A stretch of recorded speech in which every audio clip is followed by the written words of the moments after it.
अगर आज मैं आपसे यह बोलूं कि आपका फ्यूचर ऑलरेडी डिसाइडेड है और आपके दिमाग को आपके फ्यूचर के बारे में सब कुछ पता भी है, सुन के बहुत ज़्यादा शौक लग रहा है ना। लेकिन ऐसा ही कुछ हुआ था यूएस प्रेसिडेंट के साथ, जिनका नाम था अब्राहम लिंकन। एक रात को उनको एक बड़ा अजीब सा सपना आता है। उस सपने के अंदर वो नीचे चल के जाते हैं और वो देखते हैं कोई इंसान मर चुका है, उसकी डेड बॉडी रखी हुई है। वो लोगों से पूछते हैं कि आखिर ये डेड बॉडी किसकी है, तो हर कोई बोलता है यह डेड बॉडी है यूएस के प्रेसिडेंट की। और पता है शॉकिंग चीज़ क्या है कि उस समय पर यूएस के प्रेसिडेंट वो खुद थे। अब कुछ दिन बाद 14 अप्रैल 1865 पर अब्राहम लिंकन की एक्चुअल में डेथ हो जाती है। तो क्या सच में आपके इस दिमाग को आपके फ्यूचर के बारे में ऑलरेडी पता है?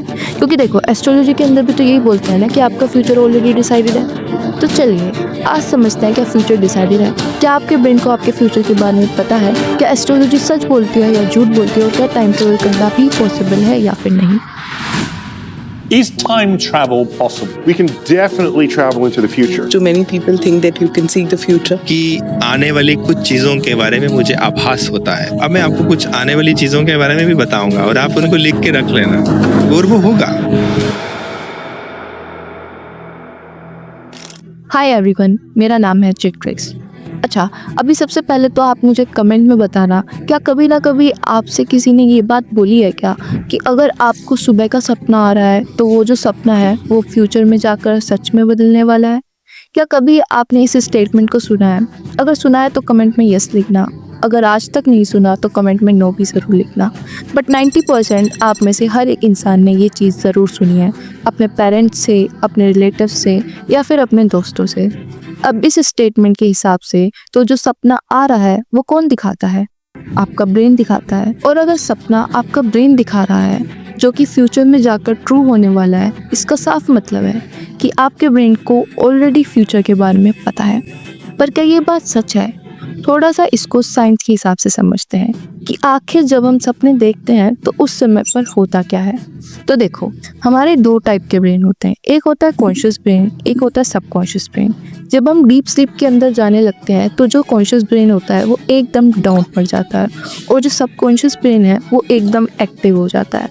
और यह जो सबकॉन्शियस ब्रेन है ये बड़ा इंटरेस्टिंग है। पता है क्यों? क्योंकि इस ब्रेन के लिए टाइम लीनियर नहीं है, यानी इसके लिए टाइम सीधा नहीं है। इसके लिए कुछ भी पास्ट नहीं है, कुछ भी फ्यूचर नहीं है और ना ही कुछ प्रेजेंट है। यानी इस दिमाग के लिए सब कुछ है। और शायद ये दिमाग की थिंकिंग पास्ट में भी जा सकती है, फ्यूचर में भी जा सकती है और प्रेजेंट में भी रह सकती है।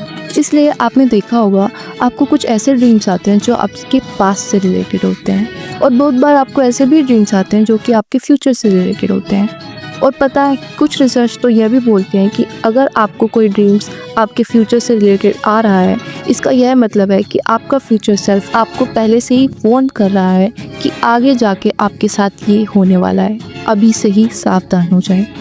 इसी के पीछे एक साइंटिफिक रिसर्च करी गई थी जिस रिसर्च का नाम था द लेबेट एक्सपेरिमेंट। एक साइंटिस्ट थे जिनका नाम था बेंजामिन लेबेट। ये न्यूरो साइंटिस्ट थे, दिमाग के डॉक्टर आप बोल सकते हैं। तो इन्होंने बहुत सारे लोगों को बैठाया एक रूम के अंदर और उनके सिर के ऊपर कुछ न्यूरो इक्विपमेंट लगाए, कुछ ऐसे डिवाइसेस लगाए जो कि उनके ब्रेन के फंक्शनिंग के बारे में बताते हैं कि उनका ब्रेन क्या सोच रहा है और वो कब क्या बोलने वाले हैं। अब उन सभी लोगों से बोला जाता है कि आपके सामने एक बटन रखा है, उस बटन को प्रेस करना है आप सभी को। और जब पूरी रिपोर्ट्स आई उनकी उस न्यूरो डिवाइसेस से तो हर कोई शॉक हो गया। पता है क्यों? क्योंकि उस रिपोर्ट से उन्हें यह पता चला कि उनका दिमाग ऑलरेडी सिग्नल को प्रेस कर चुका था उस साइंटिस्ट के बोलने से पहले। यानी उनके दिमाग में कुछ सेकंड पहले ही सिग्नल आ गया था कि उनको बटन को दबाना है, और जब तक साइंटिस्ट ने बोला भी नहीं था कि उन सबको बटन दबाना है। यानी उन सब लोगों के दिमाग को ऑलरेडी पता था कि आखिर फ्यूचर में क्या होने वाला है ना? बहुत ज़्यादा इंटरेस्टिंग।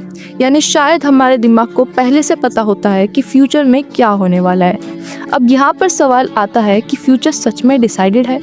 अगर आपको एस्ट्रोलॉजी के बारे में पता होगा तो उसमें भी यही बोलते हैं कि आपके जन्म से, यानी आपके बर्थ से यह प्रिडिक्ट किया जा सकता है कि आगे क्या होने वाला है। और आजकल तो बहुत बड़े बड़े एस्ट्रोलॉजर्स भी रहे हैं जिन एस्ट्रोलॉजर ने बहुत बड़ी बड़ी प्रिडिक्शन करी थी और वो आज के समय पर सच भी हुई हैं। एक ग्रहों का एक समीकरण आ रहा है 30 मई के ये जो 6 ग्रह आपस में पोजीशन बना रहे हैं, ये वो पोजीशन बना रहे हैं जो पूर्व में महाभारत के समय या बड़े बड़े युद्धों के समय ग्रह बनाते। जैसे कि एक एस्ट्रोलॉजर थे बेजान दारूवाला, जिन्होंने बहुत साल पहले ये बता दिया था कि नरेंद्र मोदी जो कि आज के समय पर प्राइम मिनिस्टर हैं, वो प्राइम मिनिस्टर बनेंगे। बेजान दारूवाला ने कल इंदौर में कहा था कि वो पीएम मोदी का हाथ देख चुके हैं। उनकी हस्तरेखा में साफ है कि वो भारत का विकास करेंगे। पर साइंस क्या कहती है? क्या साइंस के हिसाब से ये सच है या फिर झूठ? देखो, साइंस ये बोलती है कि एस्ट्रोलॉजी साइंटिफिक तो है, क्योंकि एस्ट्रोलॉजी में जो कैलकुलेशन करी जाती है वो प्लैनेट्स के अकॉर्डिंग करी जाती है, तो साइंटिफिक तो है।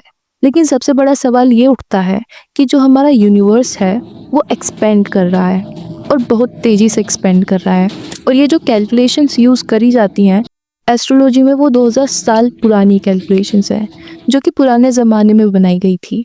अब क्या वो कैलकुलेशंस एप्लीकेबल हैं? क्या उन्हें हम अप्लाई कर सकते हैं? तो साइंस के अकॉर्डिंग उसका आंसर है नो। आज के समय पर अगर आप उन कैलकुलेशंस को लगाओगे तो कैलकुलेशंस एक्यूरेट आ ही नहीं सकती। यूनिवर्स बहुत एक्सपेंड हो गया है, सारे प्लैनेट्स की लोकेशन कंटिन्यूसली हर समय बदलती रहती है। पर साइंस ये भी कहती है फ्यूचर प्रिडिक्ट किया जा सकता है, और साइंस ये भी बोलती है कि एक जगह से दूसरे टाइम में, यानी पास्ट से फ्यूचर, प्रेजेंट से फ्यूचर भी शायद ट्रेवल किया जा सकता है। समझाती हूँ एक सिंपल सी थ्योरी के साथ, और ये थ्योरी है महान साइंटिस्ट एल्बर्ट आइंस्टाइन की। उस थ्योरी का नाम है द थ्योरी ऑफ रिलेटिविटी। आप सबने कभी ना कभी तो सुनी ही होगी।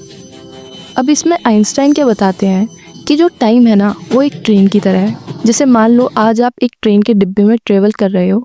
अब इसका ये तो मतलब नहीं है कि उस ट्रेन में एक ही डिब्बा है, एक पीछे डब्बा भी होगा, एक आगे डब्बा भी होगा। सिमिलरली आज हम प्रेजेंट टाइम में हैं। इसका यह मतलब है कि एक पास्ट टाइम होता है और एक फ्यूचर टाइम भी होता है। अगर आप एक डिब्बे से आगे बढ़ के दूसरे डिब्बे में चले जाते हैं तो शायद आप फ्यूचर में जा सकते हैं, और सिमिलरली शायद आप पास्ट में भी जा सकते हो।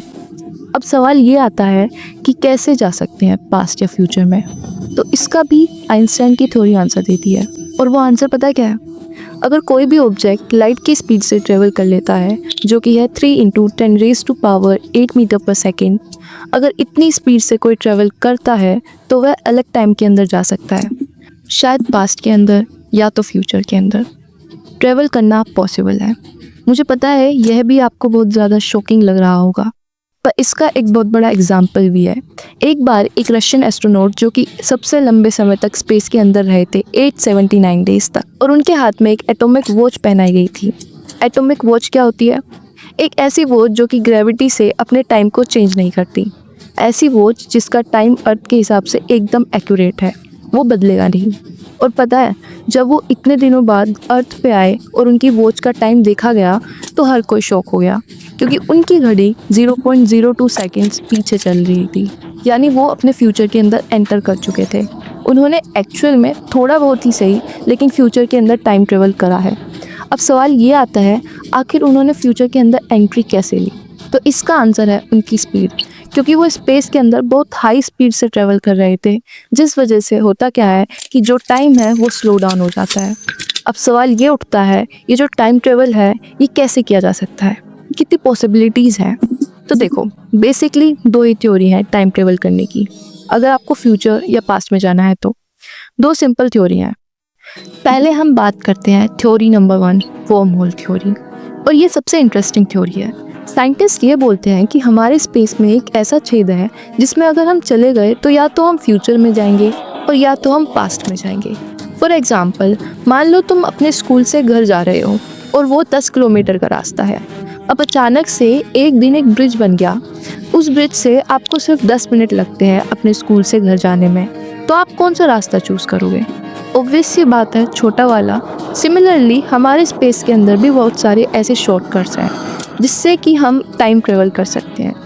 सुन के तो थ्योरी लग रहा है, लेकिन इसका भी एक प्रूफ है। ऐसा ही कुछ हुआ था फ्लाइट 914 के साथ। 1955 के अंदर ये जो फ्लाइट है ये न्यूयॉर्क से फ्लोरिडा के लिए जाती है।